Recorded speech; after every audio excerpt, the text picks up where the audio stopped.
Welcome to the 6th episode of VSTML 2016 Recaps from Reality TV Warriors. My name is Michael Armstrong, and joining me as always is the Canadian who has a special interest in Puddinghead, Logan Saunders. Good afternoon. And the guy who did wonder a few weeks ago whether Matt Barr was working in inches or centimetres, David Bindley. Good morning. Oh no, It's going to be one of those episodes, isn't it? It's so prophetic that I did that joke on the day that Jeopardy UK was recommissioned. I'm so excited. I did not expect to see that Jeopardy UK was getting recommissioned, and thankfully it has. It gives me a second chance to still not get cast. The Logan Saunders story. Yep. 0 for 12 with Big Brother Canada. It doesn't look like I'll get a 13th opportunity. Nope, unlucky for some, and sadly it was unlucky for you. Yeah, damn you, chorus. However, shows you can apply to include Traitors. Have either of you watched Quebec yet? No. I sent you the link last week. I know. I just things I don't have listen been going to you. on. You don't have anything else in your lives other than this show and my suggestions. Come on. How have your weeks been anyway? I went over to my sister's house for Father's Day. How did that go? It was fun. Good. I'm glad. Yeah, so my nieces and my nephew, they were in a very playful mood. And I also saw them last week. We all went out for dinner. And after several years, I have stopped going to trivia where I normally go for trivia. Tonight we're going to go somewhere else instead. Ooh, why? Because it's a drama. A little bit, yeah. The restaurant that hosts that's hosted trivia for 6 years, 7 years. We've been going there for about 3 years or so, because the trivia company hosts it twice a week at 2 different places. So we switched from one venue to the other about 3 years ago or so. So that's the only place we go to for trivia. So it has nothing to do with the trivia company. It's just the restaurant itself, where the owner got really cheap and didn't let the host have his own table anymore for trivia. So now the host has to host trivia from the ledge, like next to the steps that go down into where all of the tables are, because the owner of the restaurant wants to keep turning it over for customers, so he doesn't even want to give the host one lousy table in the restaurant. It's always been really busy in there. And then last week, I guess before I got there, my one friend always gets there about an hour and a half or 2 hours before trivia starts, because she drives and she orders a lot of food, and she likes to have a beer or two so that it wears off by the time she has to drive after trivia is over. So she got there at her normal time that she's been getting there for 3 years. And the one waitress said, "Oh, well, why are you here so early? We won't be able to turn this table over then if you sit down now." And sometimes we have 3 or 4 people that get there at the same time as her, just eating and having drinks up until trivia starts. So she was pretty pissed off about that. And then one of my friends was bringing her 4-year-old briefly to trivia, just probably for half an hour or so. And then, so my one friend was telling the waitress, "Oh yeah, and our friend is bringing her son out to trivia." And the waitress said, "Oh great, I hate kids," and said it right to her face. I mean, fair.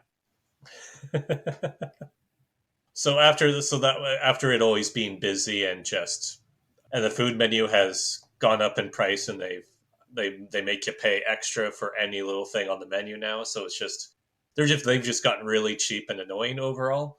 So after last week's trivia event, my friend, who is always the driver for most of us, she said, "I'm not going to go there for trivia anymore at least for the rest of summer, because it's right next to the beach where they have beach volleyball too. So there are a lot more younger drunks in there too by the end of the night for trivia. So now we're going to a different place in town where it's a different company, and we know that they don't get a very big turnout for the past couple of years. Shooting fish in a barrel is the term. Yeah, so it'll be interesting. Quick question about Father's Day as well. Is my quest to make sure you're not your parents' favourite child still ongoing, or has it succeeded yet?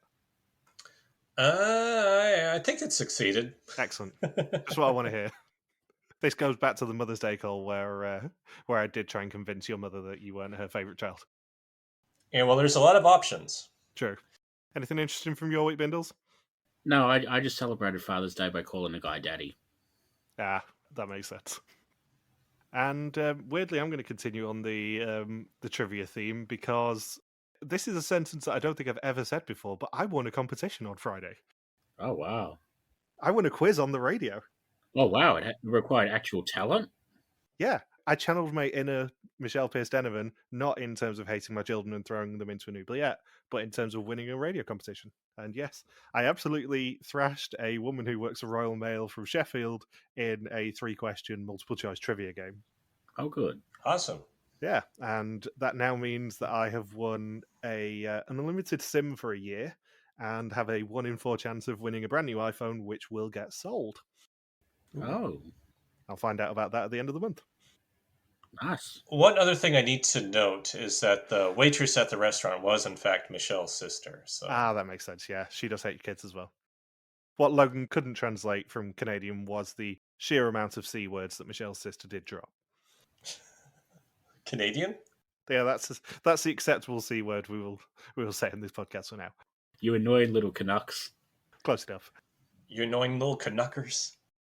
And I know we don't like to date ourselves, but we are recording this still technically in the first week of the Euro 2024 competition. And I did take great delight in trolling Papa Bear Gilles de Castro on Instagram when Belgium lost a few days ago. Who did they lose to? Slovakia, I want to say. Oh, that's embarrassing. Yeah, it was really embarrassing because if you cast your mind back to, it might have been the World Cup in 2018, he tried to troll me over England losing. So I've held on to this resentment now for 6 years, and I just thought I'd get my own back a little bit. I replied to his Instagram story because he posted something about basically, come on, Belgium, do it for everyone, and I just replied, yeah, about that. It felt good, I'll be honest. No regrets. Yeah, it was indeed. They lost 1-0 on the 17th to Slovakia. Yeah, that's pretty embarrassing. Yep. You should be ashamed, Jill. Yeah. Not even real Czechia, imitation Czechia. I can't believe it's not Czechia. To quote British icon Delia Smith, your boys took a hell of a beating. And that is as much football chat as you're ever going to get out of me. The boys took a hell of a beating, and then they went and played some soccer. And Bindles was seen leaving the venue. So anyway, this episode, we do have to get a bit sad now as the icon of the season has finally gone home. Oh. Ellie Loost was gone a couple weeks ago. Nah, Cecile's got a beat. Yeah.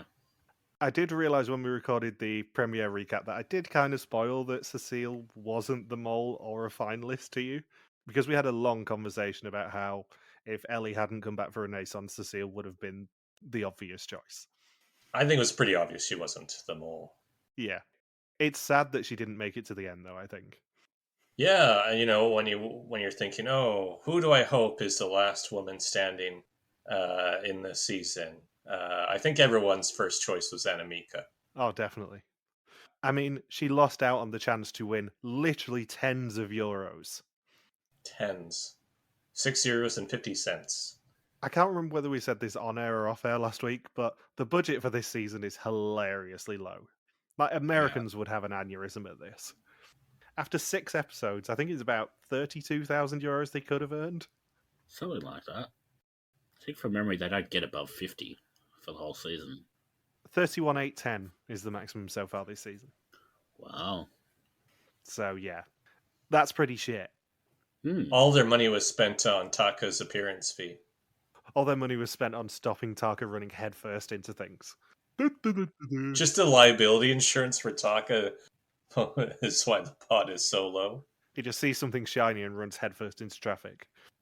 So last time... I did actually resolve when I was watching this episode this morning not to make too many Taka jokes, but, you know, I just can't help myself. He's too easy pickings. Yeah. So previously, the final 7 pedaled to answer quiz questions, but everyone missed the envelopes. Klaas and Cécile led them to a €1,000 gain in a cave before they failed again when making up sentences. At the execution, Marjolein was gone and forgotten as she became the 4th person sent home. Art says that the finale will have at least one man in it, as only 2 women are left. Cécile, who moves through the game quietly, and Annemieke, who is much more reckless. They're battling 4 men, the semi-Siamese twins in Tim and Tarka, who won't let go of each other, Rob, who's more confident now he has renewed his bond with Annemieke, and Klaas, who's just kind of doing his own thing. Why is Art obsessed with how many men and women are left in the game this season? I can't recall another season of The Mole where it's like, oh, there's this many men, this many women. Oh, now there's this many men and this many women. Now. There is a reason for it, but I don't think we can tell you because it sort of relates to other seasons that you haven't seen. Hmm. I was more amused by how he was standing in front of a baseball stadium, but we don't go inside. So the episode title is Misplaced, just like Art was. And Tim says there are 6 people left, meaning the mole could have 5 sets of eyes on them. Now the point becomes whether you're right and whether you can distract the other players from their suspicions. And he says he's enjoying doing weird things and acting suspiciously. Never before have we had such blatant tactics going, yeah, I mean, I'm going to tell you I'm not the mole, but also, I enjoy fucking with people. Yeah. Halfway into a season. I do really like Tim. Yeah, I have a soft spot for Tim. I don't think I've made that secret. He's one of my favourite people of this sort of era of Vidum. Because he is an irrepressible shit, and he just can't help himself. He's one of us. Yeah, exactly. He's a kindred spirit. Out of everyone in this cast, I think Tim would probably be the most fun person to talk to. Yeah. Obviously, Cécile and Ellie would be hilarious to talk to. I think Ellie would be very intimidating to talk to. I think Cécile would be an absolute delight, but I think Tim would be most on our wavelength. Yeah. So it's day 11, and Art meets them at the Cabaret Theatre and puts them to work as set designers. They must form 2 trios, and Annemieke insists on working with Tim and Klaas, leaving Tarka, Rob, and Cécile as the other one. They really did not think about what like a bunch of white shit would look like on television. No, they didn't. It's a great challenge. It's a horrible one for us to have to recap because, you know, as Bindles says, white stuff doesn't really show up on camera that much. Yeah, like I know Finland's version redid this challenge, but instead of, you know, a whole bunch of white shit, they basically just used like pots with different flowers. And I think that sort of is a better visual than this. This looks like an insane asylum. Yeah. Yeah, I think the vases of flowers were actually different on the tables as well, so they never could have actually matched them. Yeah. This is also, to put it into historical context, I think the year that Fort Boyard got in trouble for doing an asylum-themed challenge. It's one of the coolest visuals they've ever done, but they got into a lot of trouble for blatantly theming it after a mental asylum's padded cell. Yeah. Do you remember this, Bindles, or...? Vaguely. Basically, they were... It was an automatic lock-in game where someone was launched into a padded cell, and they used the rotating camera gimmick to make it look like they were bouncing off the walls and stuff. It was super cool. But it has been erased from the internet because, you know, they got a lot of complaints. To the point that when they did the repeats the year afterwards, they actually had to get Perfora to re-record some scenes saying, I'm just going to give you a bonus key if they won the game. And, oh yeah, I'm just going to take a random prisoner if someone got locked in. Huh. And then they rethemed it as Magic Theatre in 2017, which was the same sort of idea, just they were handcuffed to a box and had to get pom-poms out of it, I think. And then, yeah, it got retired after that. Logan's just sitting here going, what the fuck is this show? I've not even started talking about Fort Boyard properly yet. It's back in a week. I hate how the public takes away fun things. Yeah, it's genuinely the coolest visual I think I've ever seen on Fort Boyard. It was so cool. And yeah, sadly the theming let them down on it. Yeah. Also, on this challenge, could they not have just stacked everything up in a pile? I know. Or is that a little bit against the spirit of the challenge? Yeah, just one ugly pile in the middle of the room. Yeah, like, did they actually have to put it together as a set and like a dining room set or whatever? Or could they have just piled everything up in the corner? Because that would have been what I would have done. I would have just Yeah, been like, that's what I would have done. yeah, lay this on top of this and lay this on top of this, and the mole can literally do nothing. And if one tips over, you have to yell, Jenga! So the curtains open to reveal their two sets, and they must make the two sets match exactly with the wall in the middle. If they can make them identical in half an hour, they earn €1,500 for the pot. Was it also a mirror image with the wall, or do they have to do like 6 inches from the left on both of them for the same item? I don't know, because Animika said part of the difficulty was that they had to do the mirror image, but then I went back and listened to what Art said. He's like, no, just make them look the same. Yeah, because the reason I asked this is because I was looking at the challenge guide a few weeks ago to see what you'd said about these challenges. Yeah. And I think you did say in the challenge guide that you weren't sure whether it was meant to be mirror image or actually identical from the camera view. I think it was probably meant to be mirror image, because what's the point of having the wall otherwise? Yeah, that's a good point. But as you say, there's no official word on whether it is meant to be mirror image or actually identical, because they are two very different things. Yeah. At the end, Art sort of does mark it as though it was supposed to be a mirror image, but that could have just been to be generous, and they lost anyway, so it didn't really matter. Yeah. So Animika finds 2 white painted yokers in her set and gives them to Tim because she's like, oh, these must just be set dressing. Idiot. These things that are designed exactly like yokers, I don't think they're yokers. And there is some confusion over whether they're using inches or centimetres, because apparently they use inches in Holland. It's a question I often have to ask, man. Apparently Klaus uses inches. I know that we should hate on them sneaking yokers into this challenge, but I quite like it. It's one of the more charming ways that they've snuck yokers into a challenge. Yeah. It's not that often they actually hide jokers. No. And also, going back to our perennial theme of the price of Passfragen, actually, in this case, it could be that you gain €1,500 and get 2 yokers out of it, rather than it costing them €1,500 to get those 2 yokers. Yeah, I was thinking that too. It added that necessary extra layer to make this challenge compelling. Is somebody going to take both? They need to find both. Is somebody in the other group going to be the same as Animika and just think it's set design and just chuck them somewhere? Is somebody only going to take one and leave one left over, and that's what makes them lose the challenge? So, yeah, it added a lot more intriguing possibilities. Plus, numerically, it makes it even funnier because one person in each group is guaranteed not to get a yoker. Well, Cécile didn't want one anyway. No, but if you have 2 trios and there's only 2 yokers in there, then somebody's going to go without regardless in each side. And they're going to get super pissed off. Unless they're Cécile. Unless they're Cécile, yeah. So Tarka also finds a white painted yoker to make the room identical. Rob doesn't think that Tim's being serious about there being yokers and shouting over the wall about it. Does he think he's pulling a Scott from Amazing Race and lie about there being an express pass in the bag? Yeah. At least until he finds one taped to some books. Klaus says he has trouble hearing Cécile over the wall. Apparently she doesn't have much volume. Cécile thinks that he's molding to waste time in the challenge, and more importantly, in her life. Tim then drops the canvas off the easel and jokes to Tarka that he'll have to break one on his side over Rob's head to make it match. And then the time runs out, and Art compliments how calm and good at communication they were.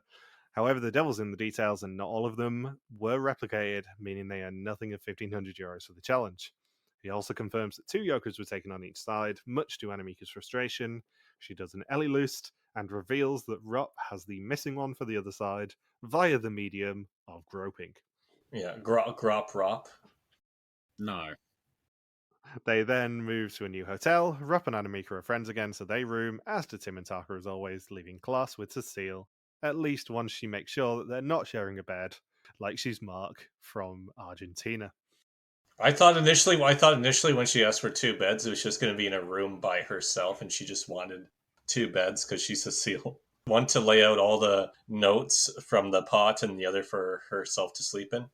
Well, they need their beauty sleep. They've got Ellie Loost on them. Yeah. It's just the cutout poster from the challenge of Ellie Loost in the second bed. Yeah.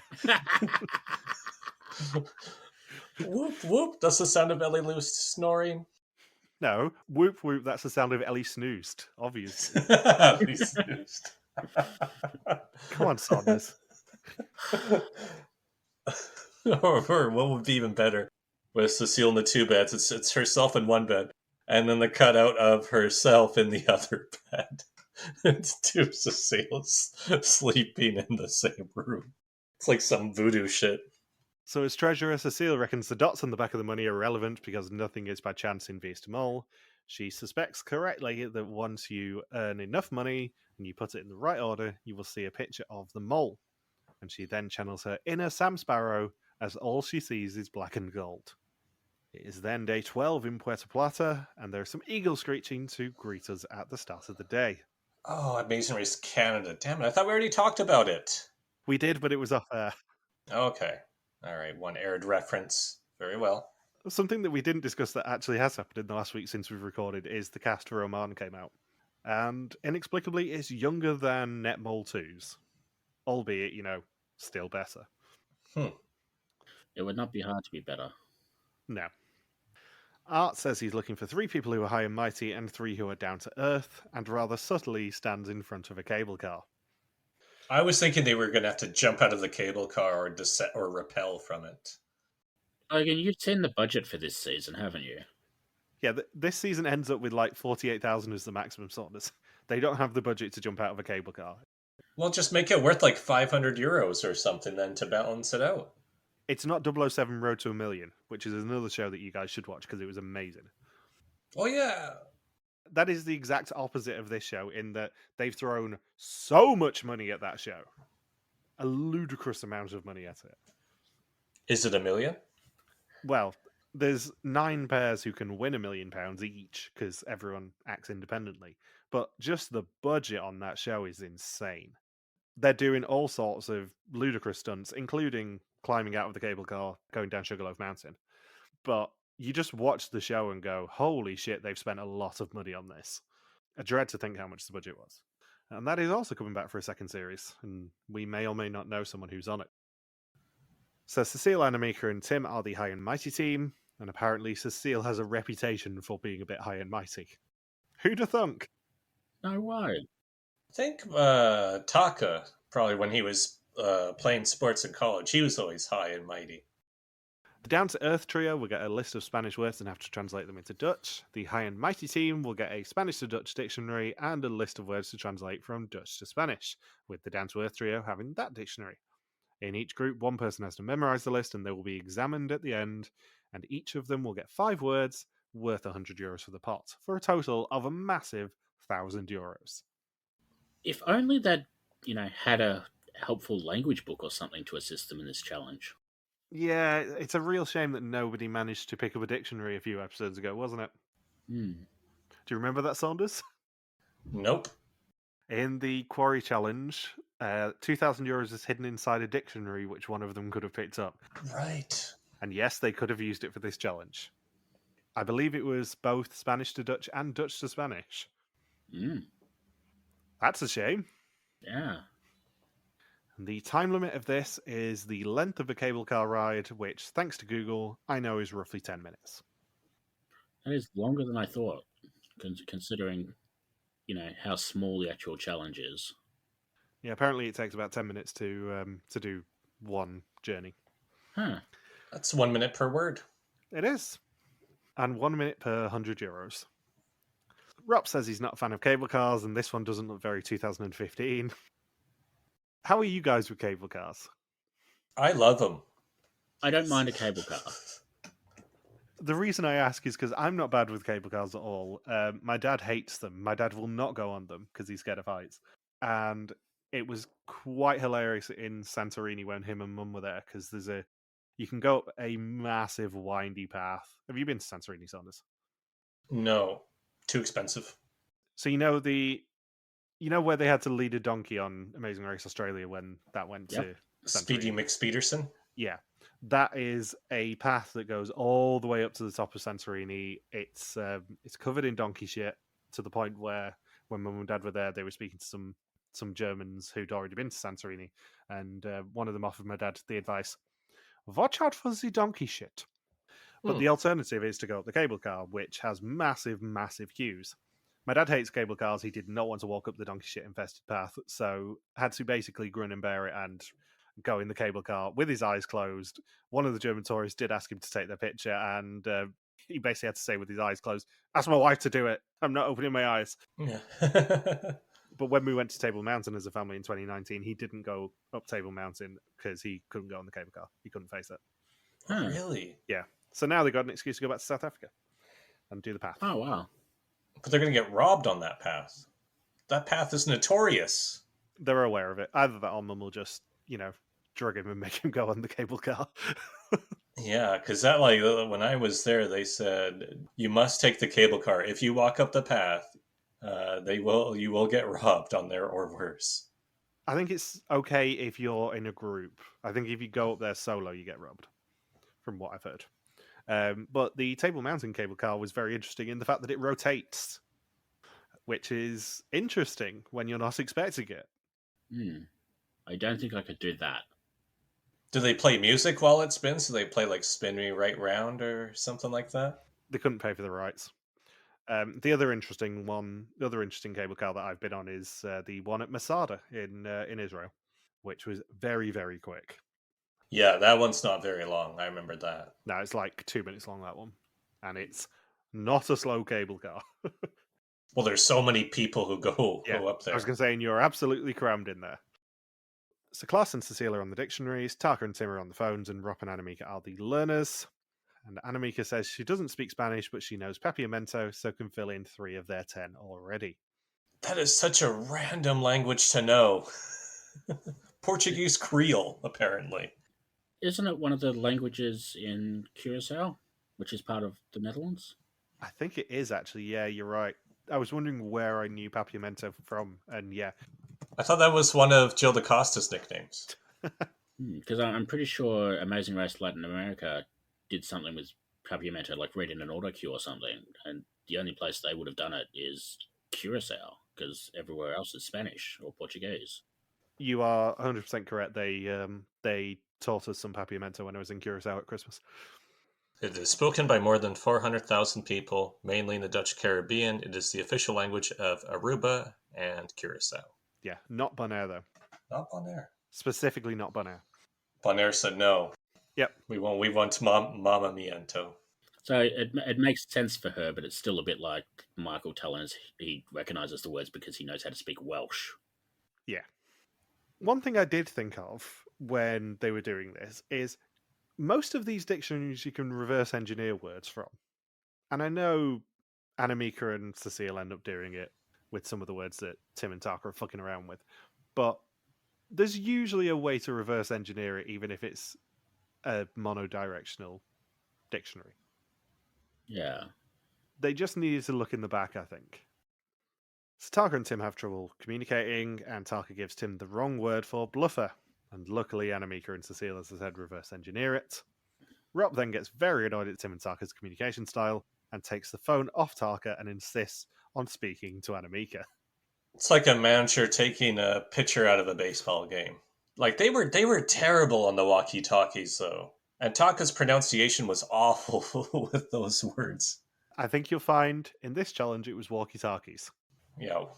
But just say, ooh, oh, no. Say, oh, say, oh, say. No, say, nay, say, oh. That's what it was like for 5 minutes. Oh God, Logan's having a stroke. The other thing that I was thinking of is I don't know the timeline on this, but they were using cheap Android phones. There is a non-zero chance that those could have come with Google Translate built in. I know it's against the spirit of the challenge, but there is a non-zero chance that they could have just used Google Translate on the phones that they were using, because they weren't normal walkie-talkies, they were proper phones. Siri, ooh, say. Oh, say by the... Oh, say, can you see? Oh, say, can you? Oh, say. So when the groups reunite, Rob and Anamika get their tests. Rob misses Puddinghead, Unconditionally, Pious, and Liar. And Anamika misses Plain and Tip for a total of 400 euros of 1,000 for the challenge. However, the best bit of this entire challenge is, of course, Taka Takuma cracking up at all of Rob's misfortunes. Yeah, he is laughing at him. And that's rude. I just love that there's like a direct translation for Puddinghead. He is unconditionally a pious lion pudding head. Then, after the challenge, Tim decides to liven up the bus ride by suggesting a new treasurer. Cécile tells him she's looked at the back of the notes and says she saw the mole quite clearly. However, separately, she told Annemieke that she didn't.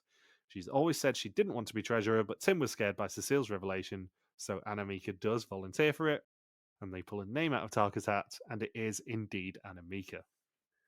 Annemieke, the new Penny Macer. It won't be as eventful. Thinking about it, no one this season has actually wanted to be a treasurer, because Klaas stumbled backwards into it because he wasn't Ellie and Tim. Then Cécile stumbled ass backwards into it because she wasn't Ellie and Tim. And now Annemieke stumbled ass backwards into it by having her name drawn by Tarka's hat. Because she wasn't Cécile or Tim. Yeah. So nobody wants Tim to have the money. Still. Nope. And it's not an unconditional role of being Penny Macer, because you have to have the money stored in Cecile's new fancy wallet. Yeah. It is a real shame that Cecile's new fancy wallet did not reappear in Oregon and then Georgia and then Colombia. It should have just been a constant trope that now they have to carry the money around in Cecile's knockoff faux leather purse. Oh god, can you imagine Olcay Goulson complaining about this wallet? Exactly, that's what I mean. Like, we were 2 seasons away from Olcay having to touch that wallet and going, oh, that's disgusting. I would never be seen dead with that. Yeah, it smells like hockey player. Makes me want to see a hockey player get punched in the face. So it's still day 12 in Santiago, and once again they are in trios. Art pulls up and tells 3 of them that they will be driving around Santiago in a classic car. The search for the mole has been going on for 12 days, but today they must search for themselves. They will get a map of the city with 9 points marked on it, and at each one they will find 1 person. Those 9 all have a hint for the location of the 10th. They must find all 10 and recreate the family photo from episode 1, and if they do, within an hour, they will earn €2,000 for the pot. I love this challenge. Me too. This was a fun one. Yeah, I would say probably the second best of the season so far. Yeah. Behind the money trading. It's certainly the best challenge that we've had to talk about in weeks. Yeah. Especially when you kick it off with Tim going, yeah, Tarka, you're going to have to drive because I don't have a license, and Klaas, you can navigate, I guess. I'm amazed Tarka was able to see over the windshield. I'm amazed Tarka was able to do the reading portion of the tests. Well, they had a stool underneath on the seat, though. They had a booster seat for Tarka, I think. I am assuming that Holland has some sort of theory test as well, and Tarka probably didn't do very well with the memorization portion of the rules of the road, I would suspect. Honk honk. Honk honk, red means stop. I didn't even come into this season thinking that I would end up doing Tarka as a caveman impressions, but yeah. Tim is definitely one of my favourite people of this era of Vidum. Cécile is definitely one of my favourite people. Ellie is definitely one of my favourite people. Tarka is up there as well. I think if we spoke to Tarka, he probably actually would find these things very funny. Yeah. As I said last week, he probably doesn't care what we think because, he's rich and successful. Yeah. He's high and mighty. So the other car get a call from Tim to explain the challenge, and they also have a map with the 9 marks on it. The boys find the first cutout, which is Tarka Tarkema bound to a pole like he's on a stag do, while the others find Annemieke on a street corner. Each has a word on the back. Tarka has the word the, and Annemieke has find. I really wish Tarka would have tackled the poster down saying, hey, there's an imposter. This is Face Off. I mean, to be fair, it's not the first time he's been tied to a pole, and it probably won't be the last. No. Notice how you're also avoiding making any jokes about Annemieke being on a street corner. Marjolein is then the next to be found, tied to a fence, and she also says the. Cécile gets distracted by clothes shops as they drive past. She if only the cutouts were in the display windows next to the mannequins. I know I've said it before, but they've never cast anyone like Cécile before, and they never will again. Olcay is probably the closest, but I don't even think Olcay would have got this distracted in a challenge. I like how they just completely screw with her and say, yeah, we got a cutout here, Cécile, and the word on the back of it is unfashionable. I like when they find the Marjolein one. They're like, Annemieke, what does the note say? And she's like, I don't know, Robbie's breaking a fence. And they're just like, okay. They were properly cable tied onto these things. Yeah. They did not make it easy to get the cardboard cutouts. Probably because Mm. they would have blown over in the wind, but still, give them a pair of scissors at least. There was one, I can't remember who it was, but they basically had to rip the back off of it to free it. It was like it was Velcroed on. Mm. So Cécile is found by the boys, while Remy's found by the others. Remy says you, and Cécile has a full stop, although Tim claims that it is unfashionable. Class is then found attached to a lamppost while Tim's at an intersection. Class says candidates, and Tim says on. Iron says missing, and everyone heads to the cemetery to find the ninth one. And my next note is just, holy shit, Targa's back is so sweaty. Maybe he just ate mom's spaghetti? Yeah, his t-shirt changed colour. Probably explains why it smells like fish. And they finally find Ellie Luce guarding the graves and the word highest. They had way too much fun with Ellie Luce being placed at the cemetery. Yeah, she's the only one not by a road. Yeah. What they should have done is given them the clue of it being where Ava Peron's grave was, and then just making them pick a cemetery. Might be a little bit hard to drive. Yeah, you can get amphibious crafts at this point. Yeah. But you only have an hour to do it. Time travel's a thing. The missing candidate can be found at the highest point in the city, and it is Rop, because of course he is Rop of the Pops. Thought you were going to say high and mighty again. Nope. Rop, Annemieka, and Cecile's car overheats, and Cecile gets overwhelmed by petrol and smoke. And the boys get off course, so Tim grabs a map from class. Eventually, Annemieka, Cecile, and Rop arrive and find Rop at the top. As the car just very slowly makes it up the hill. Come on, Herbie. Come on. It's such a funny visual of them just kind of having to go forwards and backwards to get the momentum to go up a very small incline. Yeah, they're rocking back and forth in their seat. Probably would have been quicker to cut a hole in the floor and just sort of Flintstone it up there. Yeah. So it's a love bug. It's like probably weighs like 10 pounds. Or alternatively, just walk up it. Find somewhere to dump the car and just walk up that small hill. Annemieka, Cecile, and Rop arrive, and they find Rop at the top. The boys arrive, and now everyone can replicate the family photo. And Tim says it should be easy because everyone had agreed that they always stand in the same position in photos, so no one had to remember who stood where. And they still messed it up. Yeah. Yeah. They weren't close. Nope. There was like 5 people wrong, I think it was. There were 3 that aren't highlighted, but there was at least 2 more that you could see in the video. Yeah. I think Ellie on the left-hand side was basically the only one that got right. Yeah. Everyone remembers Ellie. It was a complete clusterfuck. Hmm. So they take the photo, and Art tells them that Iron and Tim are swapped, and Cecile, Marjolein, and Remy are all wrong too, for a total of nothing of €2,000 for the challenge, 400 of 4,500 for the episode, and 6,310 of 31,810 for the season so far.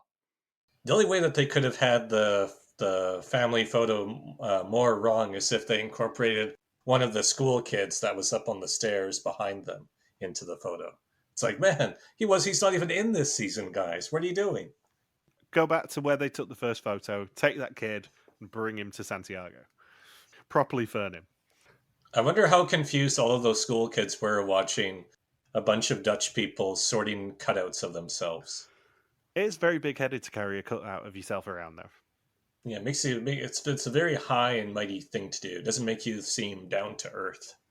Yeah. Do we know what they do with the Belgian mole cutouts? Because they always have cutouts of the finalists, and I think there's usually about 2 or 3 copies of them in the various photo spots. I think there's like a table in Van Boel's basement, and he sits the cutouts in there like dolls at a tea party, and hopes one of them comes to life and says ananas. I do wonder what they do with them, because surely they can't scrap them. Surely the candidate themselves goes, yeah, actually, that's pretty cool. I want this as a memento. But also, would you really want 2 or 3 cutouts of yourself? Is it not a bit creepy? I remember it for a long time. My sister had a cutout of James Dean, and that always freaked me out.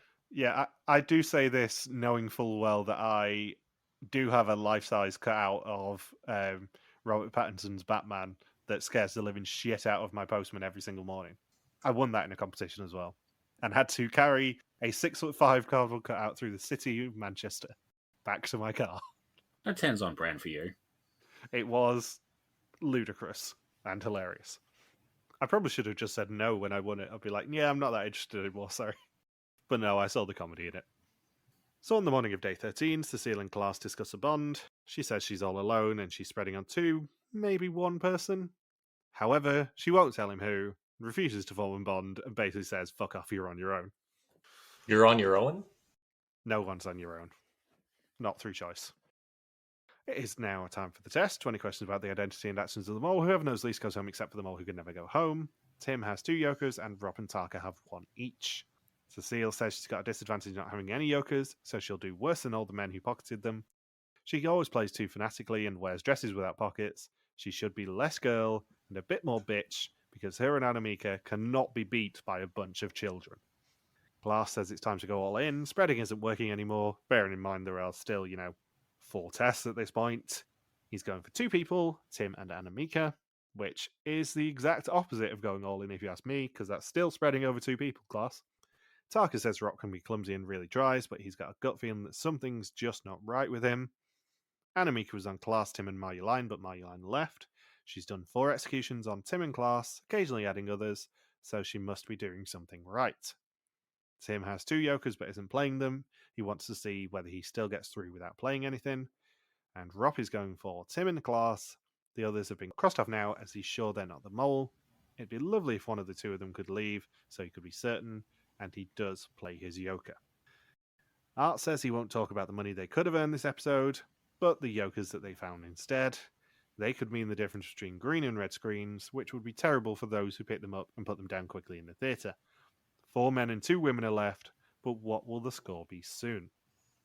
Rob and Tim get green screens before literal icon Cécile Narinx gets the red screen and is sent home. Now it's Annemieke and 4 dudes. Well, 3 dudes and Rob. Yeah, Rob is also there. I feel like Rob is also there as a good, summary for the entire season. Yeah. I'm not going to ask whether we need to eulogize Cécile, because I know we need to eulogize her, but who wants to eulogize her first? She actually didn't need to be told to say goodbye. She knew the assignment. She paid attention. Yeah. Yes. And then Art says, I heard you say you don't do packs or alliances. You don't do packs. And then she says, I don't do pelts. You misheard. But I don't do packs either. I think it's an absolute crime if we get another Renaissance season, which is perennially rumoured, if Cécile doesn't get an invite at least. Yeah. She was hilarious in every scene she was in this season. The first part of the montage is of her running during the laser game. Yeah. That says it all. And we did also see her wearing horrible lime green water shoes, which is a lovely touch. I think they have, as I've said before in this episode, they've never cast anyone like Cécile before. Olche is probably the closest, and they never will again. She's a delight, and as much as we don't advocate for people coming back a second time, she needs a call if they do another Renaissance season. Yeah. It's not a Karen situation where she's now part of production, as far as I'm aware. Cécile is very much, available for them to cast. Whether she wants to come back is a whole nother story. I think she probably would, because, as she said, she's a fan of the show. But she needs a call. Yeah. Especially now Ellie's returned and lost again. Yeah. Ellie's had her chances. Yeah. What are your thoughts, Saunders? Yeah, she should come back if they ever do a returnee season. I mean, but again, your own was invited back, so that means anybody could come back. I, for one, cannot wait for Remy to get the call. That's probably the luck we'll have with this season. It's Remy and Annemieke. So Annemieke says it hurts. She's lost her buddy, and Cécile was a beacon of calm. Rob says it's a big hole in the group. She brought a great deal of humour, and that will be sorely missed in the pointy end of the game. She also, as you said, Saunders, doesn't need to be reminded to leave by Art. She says she didn't trust Klaas enough to have a bond with him. Maybe she should have. She never got a yoker and never retained any information, and she succeeded in her personal mission not to wear zip-off pants and loose shirts, and proved that you can kayak in a dress. She won in her own way. Yeah. Like she should just her idea of winning wasn't unmasking the mole in the final three and taking the pot. It was not doing pelts. Wearing decent clothes and dancing to Anita Meyer in the car. Exactly. Something we can all aspire to. Yeah. And you can't put a price tag on that. No. So next time, creepy bellboys are around the Sandcastle Resort. There is a game-changing game of 4 in a row, and restaurant wars begin. Is that the same as Connect 4? Kind of. It's more of a card game. Yeah. Ah, never mind. So no. No. Connect 4 was Hong Kong, Philippines. The challenge is basically match 4 symbols to win them, with people having hidden sets of cards and stuff. It's a fun one. Yeah, without getting into too many specifics of the rules of it. That's the basic bit of it. It's a fun one, but it's basically the last time they do like the kids board game for an advantage at this late in the game sort of thing. Yeah. So, the final few questions. Number 1, we have to get to the important one first. Who's fucking Saunders? Well, Anamika has a lot of options at this point. It's got to be Anamika and somebody. I love how you're assuming that it's still people in the game. It could be people who've gone home by this point. Nah. Is it so? It's a real person. It's not somebody with one of the cutouts. Yes. Yeah, it's not a Tico situation where he cut a hole in his own cutout. No, don't worry about that. It was a small hole. Weirdly, in the elbow. It wasn't a Matt Ball situation. Anamika and Taka. Interesting. Interesting. The next question is, who do you suspect? My suspect list, Klaus is numero uno. They're free to translate that into into Dutch in their dictionaries. Into Papiamento. Yeah, or into Papiamento. Yeah, Papiamento. Then Rop, then Anamika, then Tim, then I had Cécile and Taka. Interesting. The bonus question this week on the suspect list was, what was the mole's role in the Learn Spanish challenge? Was it use the phone, which is Tim and Taka, learn words, which is Rop and Anamika, or look at words in the dictionary, which is just Klaus? Look up words. Interesting. And who's going home next? Yeah, I can't remember if I don't think Vidim ever. Did they have the? No. Anamika's going to be safe. I predicted Anamika would go home, so I was very disappointed that was Cécile instead. As we all were. I'm going to say... Taka. I think Taka goes next.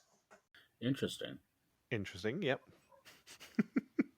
I love how that's literally all me and Bindles could say for a few more Interesting. Yeah. Noted. Yeah, 2 more episodes, and then after that we can just be fully unbridled. I do think it's very interesting that that Cécile obviously went home suspecting Klaus like you do. Yeah. I think she's the first person to go home suspecting Klaus. Because, I mean, she says to Art, oh, I didn't even trust him. Maybe I should have done. Yeah. I think we see her picking his word from the Cardboard Standee challenge on the test. And one of my notes, I didn't finish writing Anamika's name. I just stopped at Anami. I didn't get the K and the E down for some reason.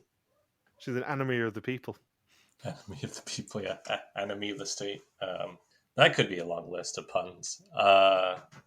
Believe me, it will for next episode. You wouldn't believe how hard it was to find a way to fit Anamika into the Belgie episodes. I can imagine. It doesn't go through smoothly. Let's see. Is there anything else I wanted to say about mole sabotage, since I'm the only one who can say that for this season? I think the set design challenge was a really tough one to succeed with. Yeah. All it takes is the mole all they have to do is just misplace one by a few centimeters or inches, by a few inches, and boom. Yeah. That's a failed challenge. So I think it was really tough to win at that one, especially with the mole in play. I think on the set design challenge, without giving any specifics, obviously, I think the only way to stop the mole being able to sabotage is to babysit the living bejesus out of them. You have to just have someone on their side keeping an eye on them to stop it fucking up. And I don't think the mole really needed to do too much in the dictionary challenge because I think Tim was just screwing with Taka as much as possible, as he was bragging about the start of the episode. So I think the mole may have done a little bit where they just maybe they could be just holding the dictionary and not be able to find the words right away. That'd probably be the most subtle way where you don't really get caught with the sabotage there. While you hear Taka going, say, oh, say. And what was that last one? The car one? They got so many wrong with... You can find out the cutouts really quickly. It's just the challenge only mattered with how you arranged it for the photo. Everything else was inconsequential for the most part. Yeah. And the fact that they got so many people wrong in the family photo, I don't think the mole had to tilt the table too much there either. If it was just 2 being swapped, then you have to really think about what the mole did. But the fact that they got half the cast wrong, I'm thinking it was more of just inaction from the mole with the family photo to where it's just, I'm just not going to correct anybody and just let it be wrong. Because it's another, once again, much like the set design challenge, it was an all or nothing challenge. So I don't think the mole really had to do too much this episode. Interesting. Yeah. Anything else you want to say, Bindles? No, I'm good. Cool. Anything more for you, Saunders? That was a tall Jesus in that episode. That was a really tall Jesus. Yeah, that's why they put Rob up there, because the higher they had, the closer to God. Good point. So, thank you for listening to our VSML 2016 recap. We'll be back next week to continue the hunt for an old mole in the Dominican Republic. Don't forget you can contact us on Twitter, Facebook, YouTube, or Instagram, where we are RTV Warriors, or you can email us at contact@rtvwarriors.com. Logan's on the Artist Fold Knows Twitter at Logsquacky, Bindles is Zugram Recapper, and I'm MJ Harmstone. You can also support us on Patreon at patreon.com/RTVWarriors. Thank you as always to Marika for the subtitles, and we will see you next week. Peace out and just chill till next to flavoring. Ananas! Ananas! Thank you, Van Bool.